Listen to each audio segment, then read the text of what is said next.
Hey guys, what's up? Corey Allen, Moss Street Gallery. So today we're going to be talking about canvases.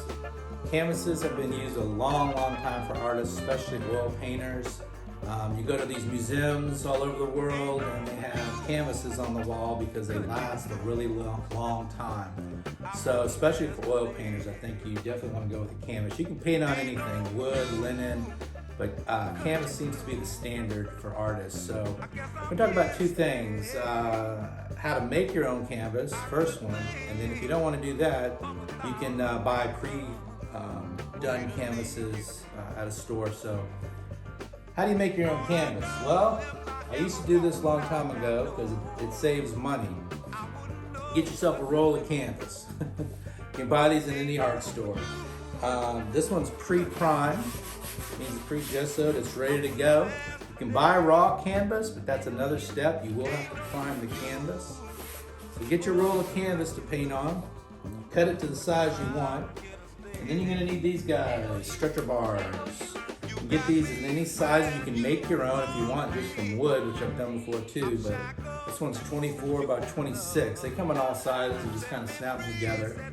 Then you cut your canvas to the size you want.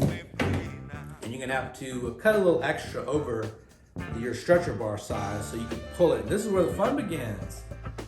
Get yourself these. These are called stretcher canvas stretching tool. You attach it to the canvas and you pull it. And as you're pulling it around the canvas, you want to staple it down with a staple gun as you go around. And the key to this is you want to get it as tight as possible. You want it like a drum almost, because when you're hitting it with your paintbrush, it won't make the canvas wobbly. So that's the goal with that, and that's makes you a little crazy after a while. You're trying to get this as tight as possible. You're like, ah. So it's a little bit more work and time consuming. So if you want to do that, you can save some money, give it a shot. It's kind of fun to do. Or you can just do the second thing and go buy canvases at any art store. These come in all kinds of sizes and grades of canvas. You can see also this one, the depth, the width of it is a little thinner. This makes it a little bit lighter. You gotta be careful though, these thin ones, they can seem to bend or warp on you. So I just kind of like look at the canvas before I buy it, just kind of eyeball it, see is this thing straight or not? It's something you can do, you can take it up a notch and get you a thicker, this is a gallery grade thickness. I think that one's called a studio grade. You can see it's thicker, it makes the canvas a lot stronger. You can even get museum grade canvas thickness, which is real thick. It's a little bit heavier, but they seem a little sturdier and stronger.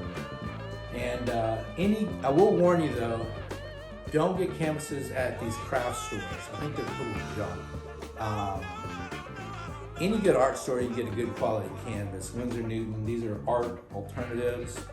Also too, if you're new to oil painting, you may be tempted to try those canvas boards. They come in like packs. Just try to get a smaller, good canvas. Those boards, it just doesn't work well. You don't get the balance like you do with a normal canvas. So that's another thing to watch out for. Right? So those are canvases. Check those out, and please subscribe, because the next thing I'm going to talk about is these guys here, easels. I wanna go, I wanna stay.